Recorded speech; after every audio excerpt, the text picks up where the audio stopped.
United مسلم federation کے ایک وفد نے مولانا خیر الدین صوفی کی قیادت میں وقف بورڈ چیئرمین سید عظمت اللہ حسینی سے ملاقات کی اور دو اہم مسائل انیس الغربا اور امام و مؤذنین کی تنخواہوں پر تبادلہ خیال کیا۔ بعد ازاں مولانا خیر الدین صوفی نے میڈیا کو بتایا کہ انیس الغربا اور امام و مؤذنین کے تنخواہوں کے اضافے کے بارے میں چیئرمین نے انہیں تیقن دیا کہ وہ جلد ان مسائل کو حل کریں گے۔ معزز ناظرین کرام، اس وقت ہم ریاستی وقف بورڈ میں موجود ہے اور ہماری لین میں شہر حیدرآباد کی معروف شخصیتیں، سماجی کارکن اور بڑے بڑے تنظیموں سے وابستہ شخصیتیں جناب ڈاکٹر آصف عمری صاحب، عزیز پاشا صاحب CPI اور عنایت علی باقری صاحب اور حضرت حامد حسین شتاری صاحب، ہمارے منیر پٹیل صاحب اور یہ ادارہ انیس الغربا کے خدیم طلباء میں آپ کا شمار ہے، آپ بھی ہے۔ تو ادارہ انیس الغربا کے تعلق سے پچھلے 1.5 مہینے سے جو جدوجہد چل رہی تھی، الحمدللہ آج ہمارے لیے بڑی خوشی کا دن ہے کہ آج کسی حد تک اس کی یکسوئی کے آثار ہمارے سامنے آئے ہیں، کیونکہ سابقہ ہو یا موجودہ ہو حکومت نے 7 فلور پورے ٹمبرز کے حوالے کر دیا تھا، تو ہم اس کے خلاف ہم جدوجہد کر رہے تھے۔ تو آج ہمارے چیئرمین صاحب نے کہا کہ اس میں سے 2 فلور ہم جو ہے نا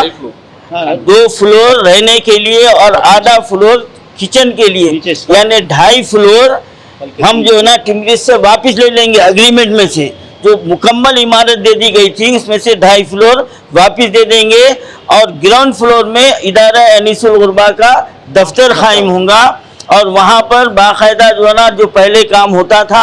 اور اس کے اکاؤنٹس وغیرہ جاری ہوتے تھے اور اس کے لیے فنڈ جمع ہوتا تھا، انشاءاللہ وہ کام عنقریب شروع ہو جائیں گا۔ تو یہ ہمارے لیے بڑی تشفی کی بات ہے، کیونکہ مکمل جو ہے نا جو عمارت دے دی گئی تھی اس میں سے 2.5 فلور واپس لے لیا جا رہا ہے۔ اور دوسری اہم بات، ہم جو ہے نا چیئرمین صاحب سے ہم نے اس سے پہلے بھی ہم نے مطالبہ کیا تھا کہ ادارے کے جو ہے نا بچوں کے داخلوں کے لیے جو ہے نا آپ اعلان کیجئے، تو انشاءاللہ 2-4 دن میں وقف بورڈ کی جانب سے ادارہ انیس الغربا کی جانب سے داخلوں کا بھی آغاز ہوگا۔ اور میں اس میڈیا کے ذریعے سے جہاں تک ہماری بات پہنچ رہی ہے، میں تمام مسلمانوں سے اپیل کرتا ہوں کہ آپ کے نظر میں جہاں بھی یتیم بچے ہوں یا کسی کے باپ نہ ہو یا ماں نہ ہو یا ایسے بچے بھی ہوں جو بالکل ماں باپ مفلوق الحال ہے، اپاہج ہے،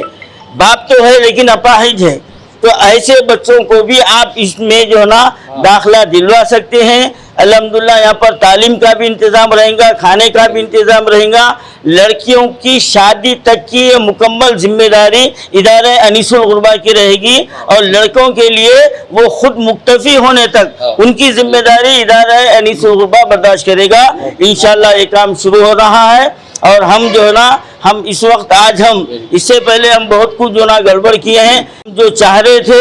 ہمارا چاہنا کہ ادارہ انیس الغربا کے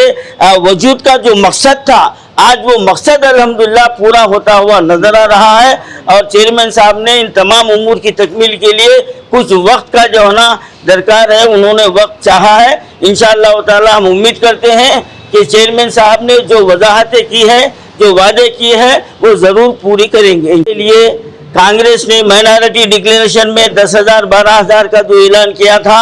الحمدللہ چیئرمین صاحب سے اس کے تعلق سے بھی بات چیت ہوئی تو انہوں نے کہا کہ دونوں کو مساوی طور پر 10-10 ہزار کے لیے فائل جو ہے نا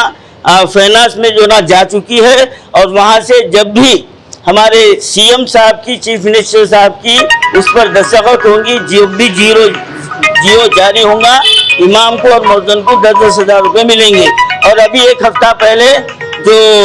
5,000 روپے جاری ہونے کا اعلان کیا گیا تھا، انشاءاللہ 2-3 دن میں وہ بھی پیسے جاری ہو جائیں گے۔ ریاض اسلامک اسکول تعلیمی میدان میں ایک نیا انقلاب، اسلامک اور ماڈرن ایجوکیشن کی عظیم درسگاہ۔ 23 سالہ تجربے کے بعد طلبہ اور طالبات کے لیے ریاض اسلامک اسکول پیش کرتا ہے حفظ قرآن، ناظرہ قرآن، قاعدہ کے علاوہ نرسری تا 10ویں جماعت تک کی تعلیم کا بہترین نظم۔ بچوں کے لیے ہاسٹل کی سہولت، مستحق طلباء کے لیے خصوصی رعایت، طلباء و طالبات کے لیے علیحدہ کلاسز کے معقول نظم، خصوصی computer classes, hard where and soft where training, بچوں میں تحریری اور تقریری صلاحیتوں کو اجاگر کرنے کے لیے ہفتہ واری پروگرام، قابل اور مشفق اساتذہ کرام کی نگرانی میں بہترین تعلیم نظم. صبح 8 بجے تا شام 4:30 بجے داخلے جاری ہیں. اجلت کیجیے. Riaz Islamic school, opposite lane, new SR petrol pump, Vattepally, Hyderabad.